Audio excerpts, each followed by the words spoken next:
The first bite tasted strange, but I didn't have time to think about it. My daughter coughed beside me, her little fork clattering to the table. Within seconds, my own vision blurred, and the room spun violently. I collapsed against the chair, heart pounding, unable to move. As the world darkened, I heard my husband's voice, low, cold, and terrifying, whispering something that would change my life forever.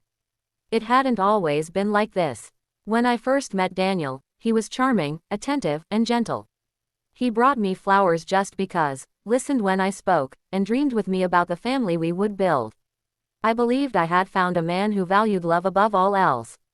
When we had our daughter, Lily, I thought life had finally reached perfection. He worked at the bank, steady and reliable, while I focused on raising our child. We were, at least from the outside, a picture-perfect family. But slowly, cracks began to appear.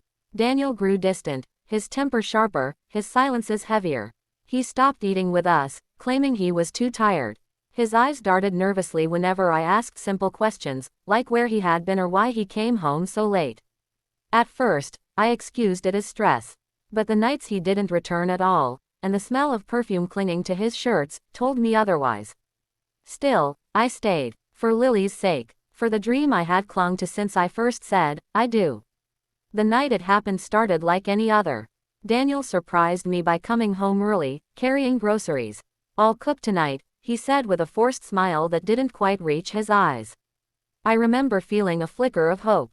Maybe this was his way of making peace, of trying again.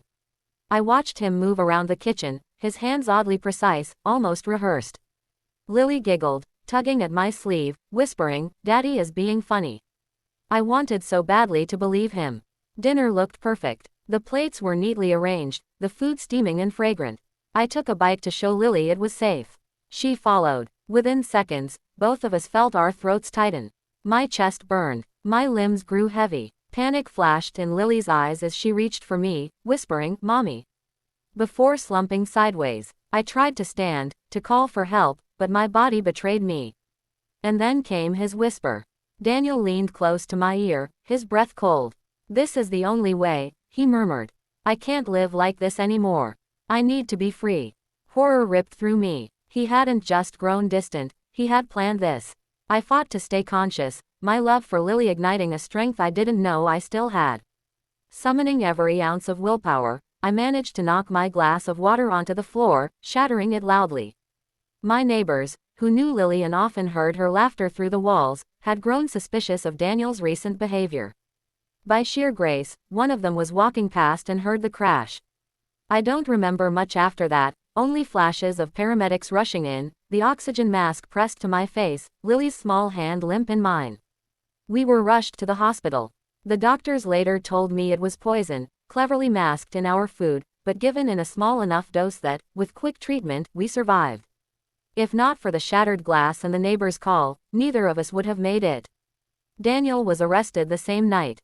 At first, he denied everything, but when faced with the evidence, the toxicology reports, the leftover food, his internet searches for untraceable poisons, his mask finally crumbled.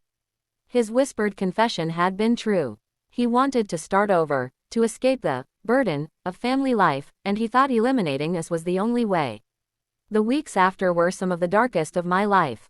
Lily woke up crying at night, asking why Daddy wasn't coming home. I didn't know how to explain betrayal at her age, how to tell her that the man she trusted most had tried to end her life.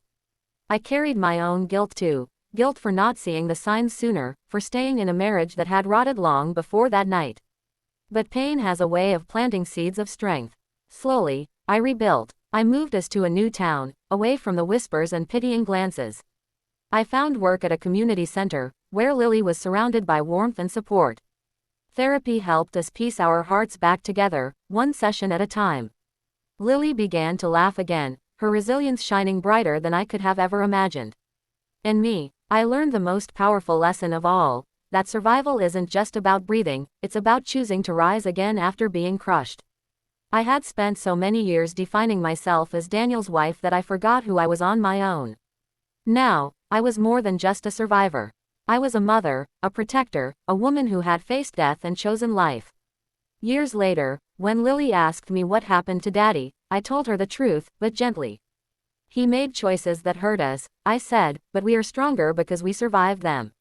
She looked at me with wide, brave eyes and said, we're a team, Mommy. And she was right. The night Daniel tried to take everything from us could have been the end of our story.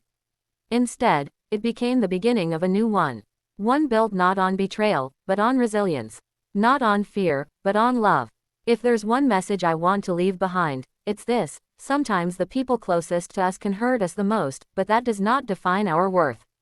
Survival is not just escaping the darkness, it's stepping into the light, holding the hand of those who matter most, and building a future that no betrayal can ever destroy.